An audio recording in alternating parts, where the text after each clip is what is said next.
Coming up next on the Jeff Crilley Show, you're going to meet a husband and wife writing team. They create children's books that celebrate our differences and diversity with inclusion. Their journey just ahead.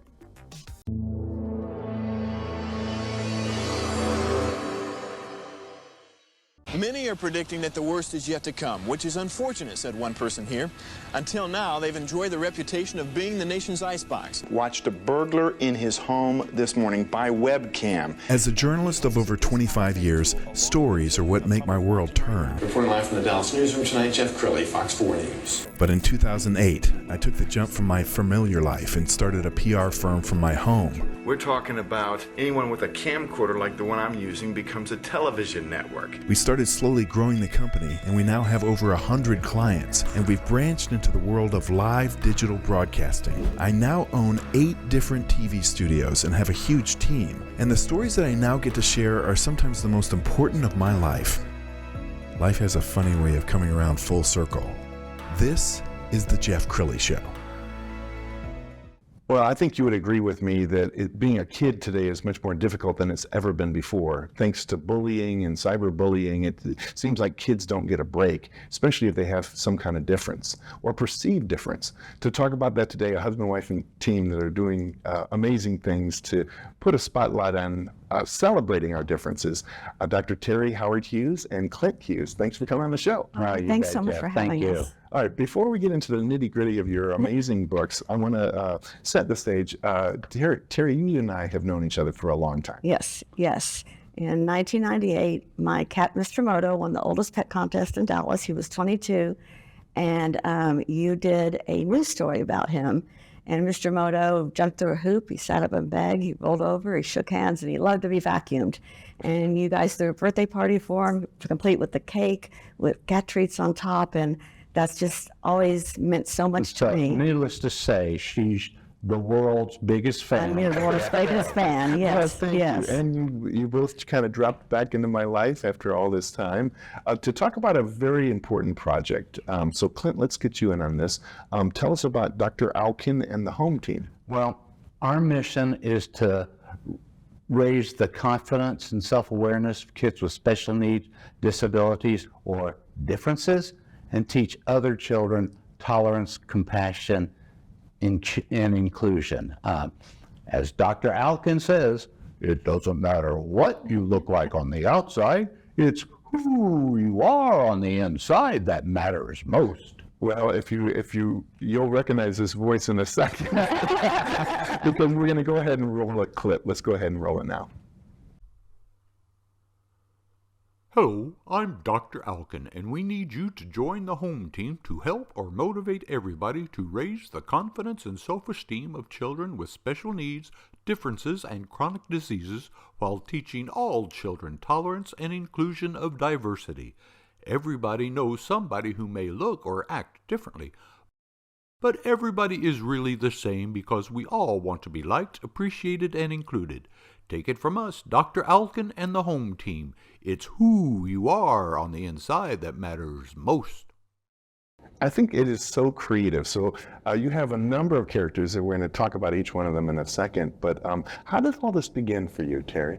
Well, I had a video production company, and I always feel like as a business, I should give back to the community a couple times a year and donate my time and expertise. And so some friends of ours, children were in the Rise School, and their daughter had Down syndrome, and their son didn't, and it's for ages from birth to 6 years old.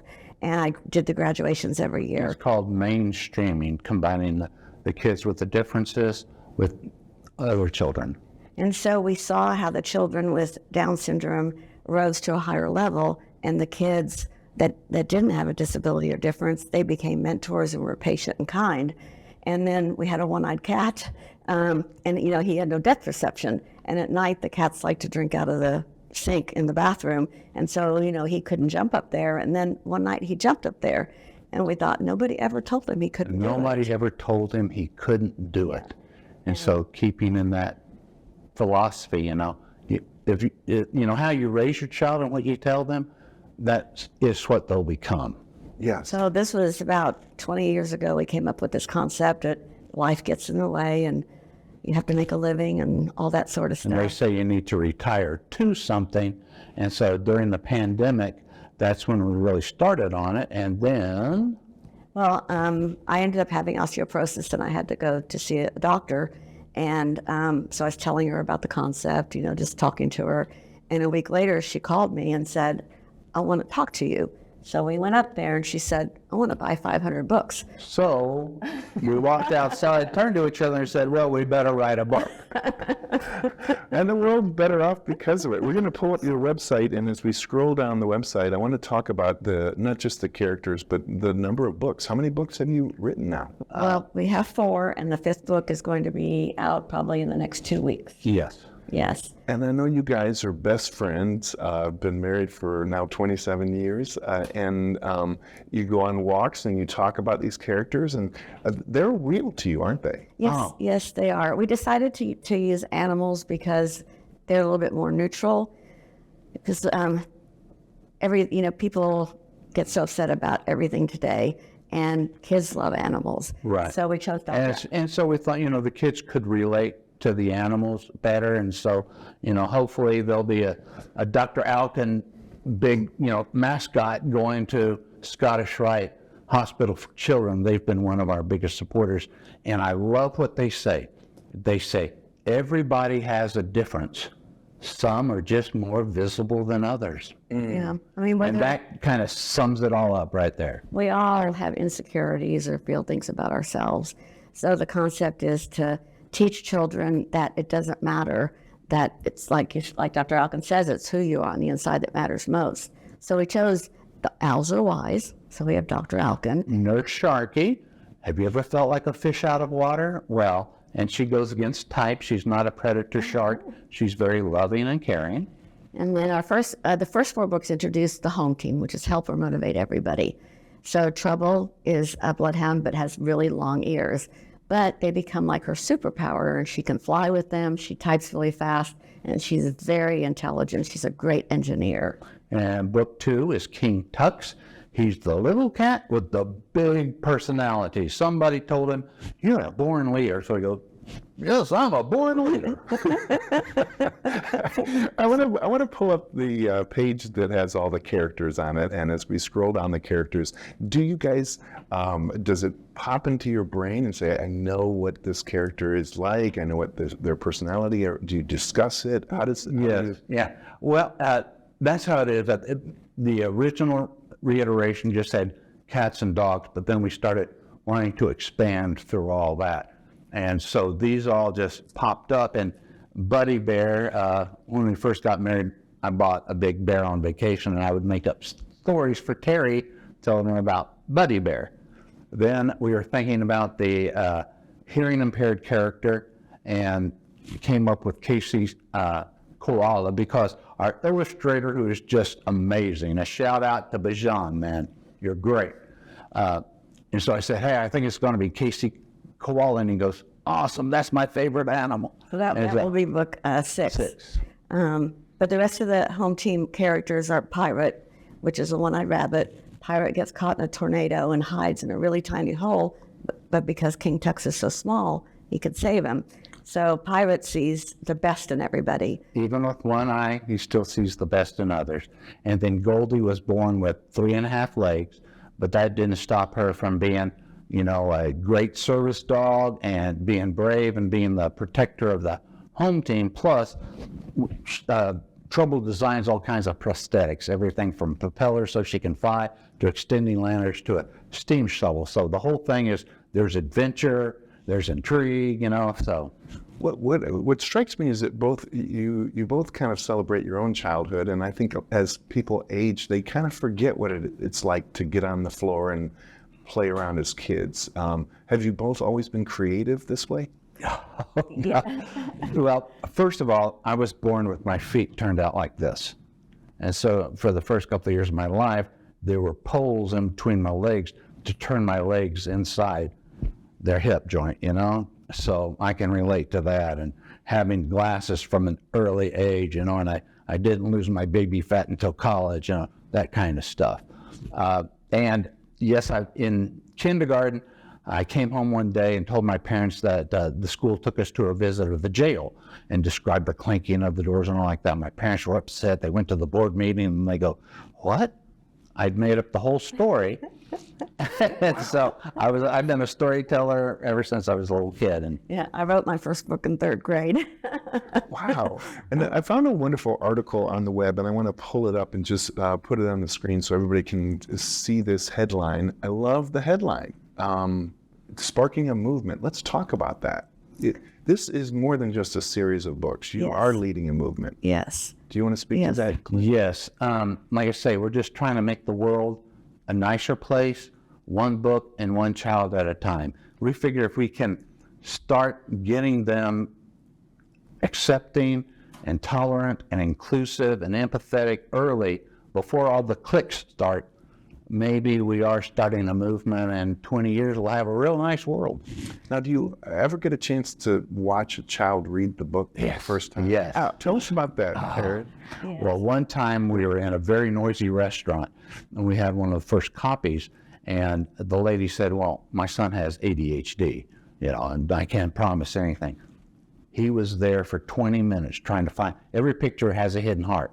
He was trying to find the heart. He was reading the book. She goes, "That never happens." Wow. So, yeah, right there. Well, how big can you dream? I mean, does this end up becoming like a Mr. Rogers type thing? We'd love it. Dream, we're thinking this will be the first children's book to win the Nobel Prize for Literature. We believe in allowing the universe to bring all it has to offer. And as human beings, we tend to limit ourselves on Well, like I say, on don't what we- bring a measuring cup to God's blessing waterfall. So, like right now, we're having an animated short done about the characters. For a pilot, Yeah, for a pilot, and then we're going to each book. We're going to do an animated short. So we see this as stuffed animals, the books, the animated Costumes, series. visiting children's hospital, and every book will have a different, focused on a difference. And proceeds of that book will go to a children's charity that focus on that difference. And Clint, do you do all the voices? No, I do Dr. Owlkin, and we have some talented friends that we've known, gosh, longer than Terri's known me, and it's just real fun. I mean, Sure. if I took helium, I could probably do Nurse Sharkey, but no, Dr. Owlkin for sure. Well, it just occurs to me that you think about, Sesame Street and Electric Company and some of these television shows that really made a difference in They're starting to bring them on. I mean, we were ahead of our time, yeah. characters on. And so we think that now the world is ready for this series. Wow. Okay, so we've got about 2 minutes left. I want to give you both kind of a chance to give final thoughts and how people can get a hold of you and get a hold of the book. So, Terri, do you want to start? Yes, one of our hopes with the books is that this is a gateway for a parent to have a dialogue with their child, whether they have a disability or not. But starting school, you're going to see kids that look different than you. And so we're hoping that this opens a conversation where, go up and talk to them, be nice to them. Just because they look different, they're not different. And let me tell one story. Last week, I was telling somebody about the books, and I revealed that Dr. Owlkin is dyslexic. He goes, "I'm dyslexic. My daughter's dyslexic. My son is dyslexic." I didn't find out I was dyslexic until I was 38 years old. Wow. At a parent-teacher conference about my daughter's learning difference. So if we can start the conversation Yes. and touch a family like that, it's all worth it. And there could be endless number of characters. From being yeah. afraid of the dark to being afraid of the pool to wheelchair, cystic fibrosis, Down syndrome, yeah, autism. being shy. We have about 16 ideas lined up. Oh, we got like a million ideas on it. And you can get our books on Amazon.com. Yeah, just search for Dr. Owlkin, spelled out, doctor spelled out, and our website. And social media at Dr. Owlkin. Okay, we're going to put the website up to end the segment and give us the domain name. It's Dr. www.drowlkin.com. Outstanding. Thank you both for coming on the show. Oh, Thank thank you. you Yeah. so much. That's it for now. We'll see you next time. Shut up,